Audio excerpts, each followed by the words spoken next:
Welcome, people. It's your boy Q from Q'd Up Productions back at it again. Got another good Saturday tip. I actually have a few tips today.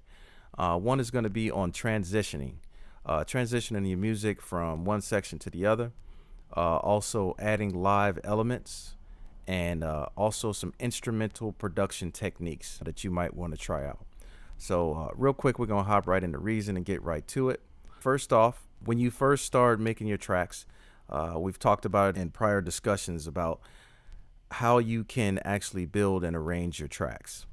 Me personally, I tend to build the hook first, and then I actually roll into the other elements.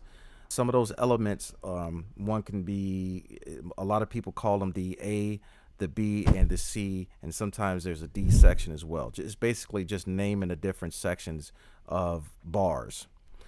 So for this one, the first part would be the A bar, and you have to excuse me, but in Reason they really don't do markers unless you go by the block view, which I use, and I'm probably going to start using it when I do videos like this. But for right now, this is our A section right here. This is our B section, and then this is kind of a combination of C and maybe a variation of C. So I'll go ahead and let you listen to what that sounds like, and pay attention to the way it moves from one section into the next section. And if you notice, some of the instruments are being used in the first section, in the A section, and they're not being used in the B section. And then they come back in a little bit in the C, and then in the variation, I just kind of play with both.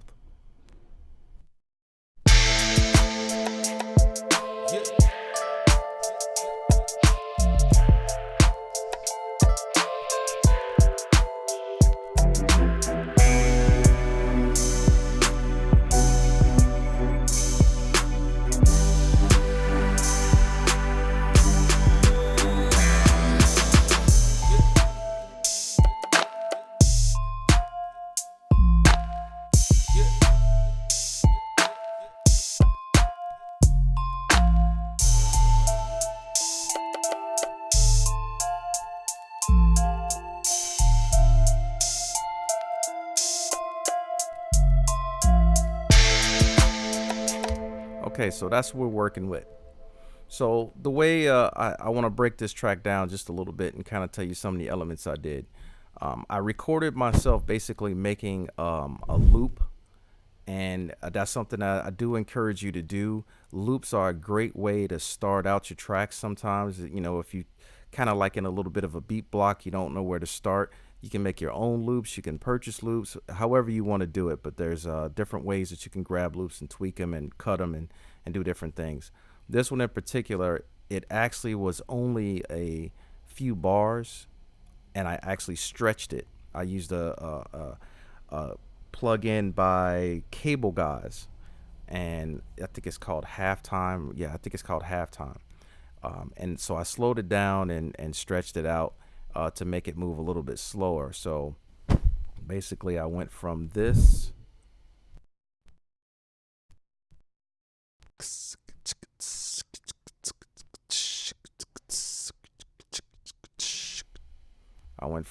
and then all I did was slow it down, and I came up with this.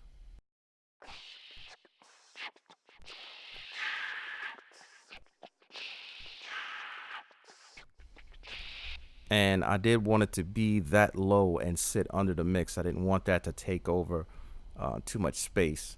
So once you add it all in, then that's how you get that nice little subtle sit up underneath.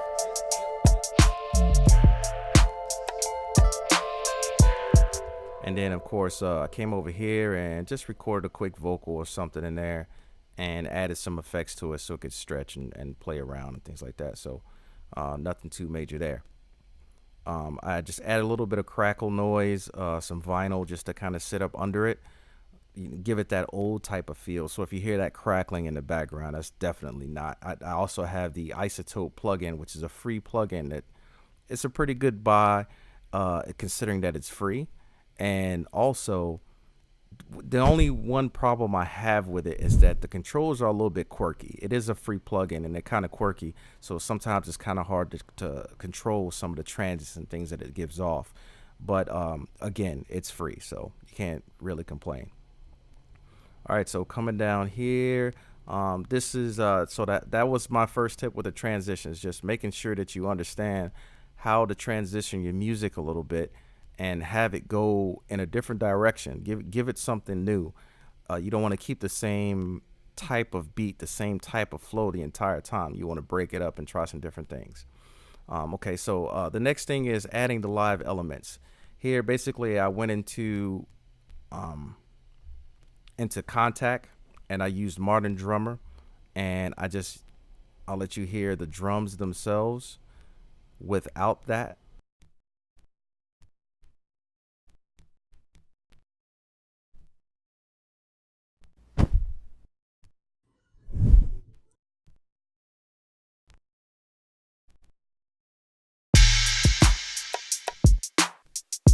Okay, so that's the drums by themselves. And some things are intentionally off the grid. I wanted to do more of a live type of feel with it. Okay, so that's how it sounds without the live. So then I added the live drums into it and got a really great feel from that. And a lot of times it just gives that extra something.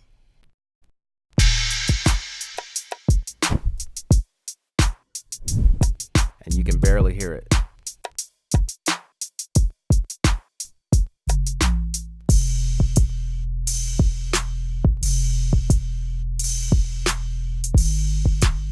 And then if I take that away,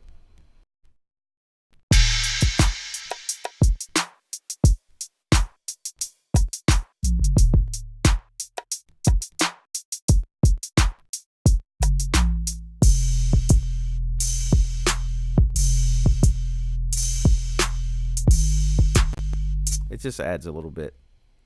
So I strongly encourage adding some live drums and live instrumentation to your tracks whenever possible. If you can get a live drummer or a live guitarist or bassist or something like that, by all means, go ahead and take advantage of that.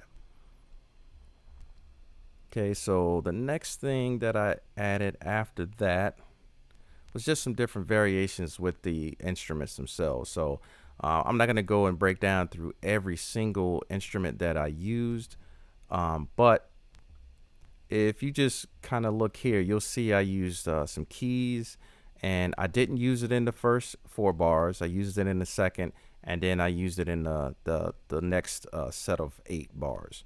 And just little sprinkles here and there, nothing major.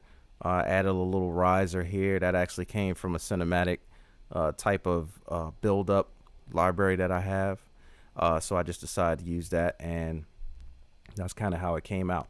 So first tip was pay attention to transitions. Use transitions whenever you can, and transition from one piece of music to something that, in some cases you might want to use a totally different set of instruments and only use those in the B section. And you might want to try something a little bit different and only use those in a C section or something like that. But definitely play around with that and just get creative with it. The next tip, adding live elements.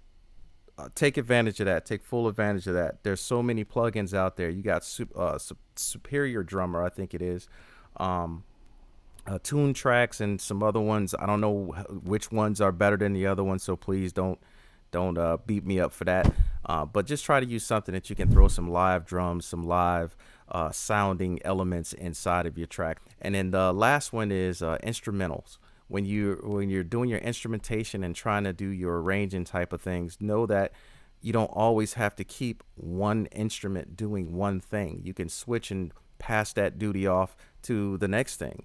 Pass the melody off to this instrument, or pass the pads or the chords, the chord progression off to the other thing. You can switch those things off. Don't think that you have to stay inside the box. And because I made this track and it initially is 4 bars or 8 bars, that I have to just take that and just loop it all the way down the line. After a while, that kind of gets, a little boring. You want to, expand your mind. And as you do that, you start to learn different things, you start to piece together what instrumentation kind of fits a little bit better with other things, which is the way you want to go. So, as always, make sure you like and subscribe. By all means, any questions you may have, drop them in the comments below. And, let me know what you think about, just transitioning your music in general. Is that something that you have tried to do in the past and it didn't work out? Or is something that you think that you may try? By all means, drop those comments below and let me know what you think. Let me know if any of these tips helped you. If so, which ones? As always, make sure you like and subscribe. Be sure to hit the notifications button so you always, always, always stay up to date on all my latest content. And most of all, stay queued up. Peace.